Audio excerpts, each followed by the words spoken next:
Hello class 5 digital classes में मैं आपकी इंग्लिश टीचर आप सभी का वेलकम करती हूँ। ठीक है, तो आज मैं आपके ग्रामर के चैप्टर 1 को एक्सप्लेन करने जा रही हूँ। तो आपका फर्स्ट चैप्टर ग्रामर का है the sentence.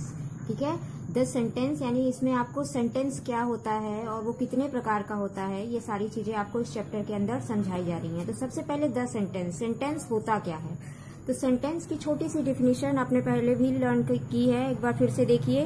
A group of words arranged in a particular order which make a complete sense और मीनिंग इज कॉल्ड सेंटेंस। ठीक है, तो सेंटेंस की डिफिनीशन ये है, इसको हिंदी में बता रही हूँ कि शब्दों का एक ऐसा समूह जो एक सही तरीके से सही क्रम में लिखा गया हो और जिससे एक पूरा एक सही अर्थ निकल के बाहर आता हो, ऐसे शब्दों के समूह को हम क्या कहते हैं, सेंटेंस कहते हैं। तो सेंटेंस समझ में आया, ऐसे शब्दों का समूह, ऐसे ग्रुप ऑफ वर्ड्स जिनसे हमें एक मीनिंगफुल अर्थ समझ में आता हो, मीनिंग क्लियर होती हो, उस वर्ड्स ऑफ ग्रुप को ही हम सेंटेंस कहते हैं। तो सेंटेंस में काइंड्स कितने होते हैं, आपके चैप्टर में 3 तरीके के सेंटेंस के काइंड दिए गए हैं। सबसे पहले है आपका स्टेटमेंट। स्टेटमेंट को हम अजरेटिव या अफर्मेटिव सेंटेंस भी कहते हैं। ठीक है, तो ऐसे सेंटेंसेस में बिल्कुल सिंपल और सकारात्मक, स्वीकारात्मक और नकारात्मक दोनों तरीके के सेंटेंस आते हैं, यानी अजरेटिव और निगेटिव। जैसे चीना इज अ नाइस गर्ल, तो चीना एक बहुत ही अच्छी लड़की है, ये क्या हो गया, अजरेटिव है, सिंपल है बिल्कुल, तो इसको हम कह सकते हैं कि ये एक एजरेटिव, एक स्टेटमेंट है, एक सिंपल सेंटेंस है। जैसे Brijesh was watching television, Brijesh जो है वो टेलीविजन देख रहा था। ठीक है, अगर यहाँ पे होता Brijesh was not watching television, तब भी ये क्या होता, हमारा एजरेटिव सेंटेंस या स्टेटमेंट ही होता। दूसरा है हमारा क्वेश्चन, यानी कि क्वेश्चन वाले सेंटेंसेस को हम क्या कहते हैं, इंट्रोगेटिव सेंटेंस। जिस सेंटेंस के अंदर हम किसी से कुछ पूछते हैं, कोई क्वेश्चन करते हैं, ऐसे सेंटेंसेस को हम इंट्रोगेटिव सेंटेंस कहते हैं। और इंट्रोगेटिव सेंटेंसेस के लास्ट में हमेशा क्वेश्चन मार्क लगे होते हैं। ठीक है, नेक्स्ट है अगला सेंटेंस है आपका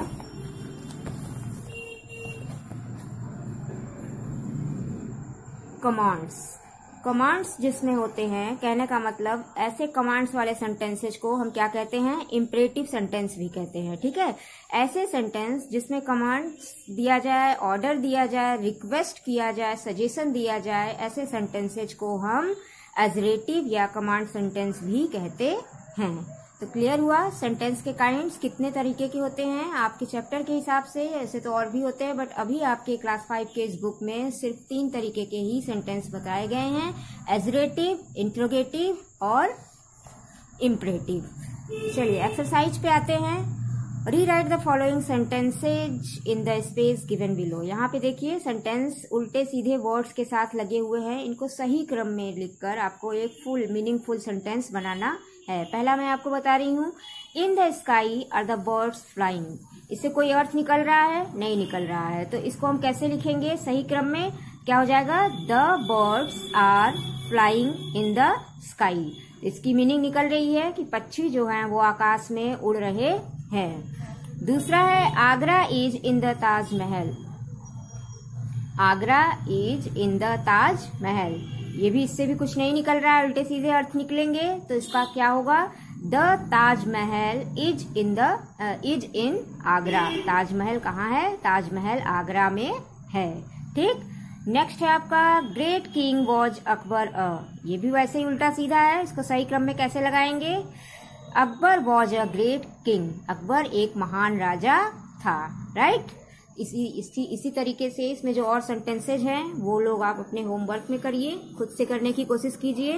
नेक्स्ट एक्सरसाइज है आपका read the following sentences and right the kind of each sentence. यहाँ पे सेंटेंस दिए गए हैं, उनको पढ़ना है और आपको सिर्फ ये बताना है कि वो कौन से सेंटेंस है। जैसे पहला तो किया गया है, दूसरा देखिए, please sit down on your seat. ठीक है, यहाँ पे प्लीज शब्द है, तो प्लीज हम वही लगाते हैं जहाँ रिक्वेस्ट किया जाता है। ओके, तो जिस सेंटेंस में रिक्वेस्ट किया जाता है वो क्या हो जाता है, हमारा रिक्वेस्ट वाला सेंटेंस हो जाता है। तो रिक्वेस्ट वाले सेंटेंस को हम क्या कहते हैं? इम्परेटिव सेंटेंस कहते हैं। तो यहाँ पे हम क्या लिखेंगे? Imperative sentence. इसी तरीके से सेंटेंसेस को पढ़िए और उसके काइंड के नाम को बस यहाँ पर आपको लिखना है। तो ये दोनों होमवर्क करिए, लेकिन उसके लिए सबसे पहले आप अपनी बुक को परचेस कीजिए, ओके, और उसमें होमवर्क करने की कोशिश कीजिए। अगले चैप्टर का वीडियो मैं जल्दी ही शेयर करूंगी, तब तक आप लोग अपने वर्क को कंप्लीट रखिए। Okay, take care, bye. Chapter के हिसाब से ऐसे तो और भी होते हैं, बट अभी आपके क्लास 5 के इस बुक में सिर्फ 3 तरीके के ही सेंटेंस बताए गए हैं, एजरेटिव, इंट्रोगेटिव और इम्परेटिव। चलिए एक्सरसाइज पे आते हैं। Rewrite the following sentences in the space given below. यहाँ पे देखिए सेंटेंस उल्टे सीधे वर्ड्स के साथ लगे हुए हैं, इनको सही क्रम में लिखकर आपको एक फुल मीनिंगफुल सेंटेंस बनाना है। पहला मैं आपको बता रही हूँ, in the sky are the birds flying. इससे कोई अर्थ निकल रहा है? नहीं निकल रहा है। तो इसको हम कैसे लिखेंगे सही क्रम में? क्या हो जाएगा? The birds are flying in the sky. इसकी मीनिंग निकल रही है कि पक्षी जो हैं वो आकाश में उड़ रहे हैं। दूसरा है, Agra is in the Taj Mahal. Agra is in the Taj Mahal. ये भी, इससे भी कुछ नहीं निकल रहा है, उल्टे सीधे अर्थ निकलेंगे। तो इसका क्या होगा? The Taj Mahal is in Agra. Taj Mahal कहाँ है? ताजमहल आगरा में है। ठीक। नेक्स्ट है आपका, ग्रेट किंग वॉज अकबर अ। ये भी वैसे ही उल्टा सीधा है, इसको सही क्रम में कैसे लगाएंगे? Akbar was a great king. Akbar एक महान राजा था, राइट। इसी तरीके से इसमें जो और सेंटेंसेज हैं वो लोग आप अपने होमवर्क में करिए, खुद से करने की कोशिश कीजिए।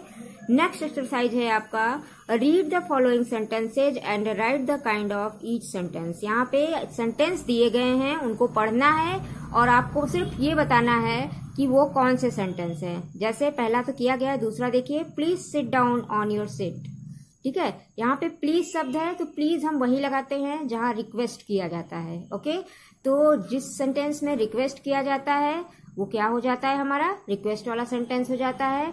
तो रिक्वेस्ट वाले सेंटेंस को हम क्या कहते हैं? इम्परेटिव सेंटेंस कहते हैं। तो यहाँ पे हम क्या लिखेंगे? Imperative sentence. इसी तरीके से सेंटेंसेस को पढ़िए और उसके काइंड के नाम को बस यहाँ पर आपको लिखना है। तो ये दोनों होमवर्क करिए, लेकिन उसके लिए सबसे पहले आप अपनी बुक को परचेस कीजिए, ओके, और उसमें होमवर्क करने की कोशिश कीजिए। अगले चैप्टर का वीडियो मैं जल्दी ही शेयर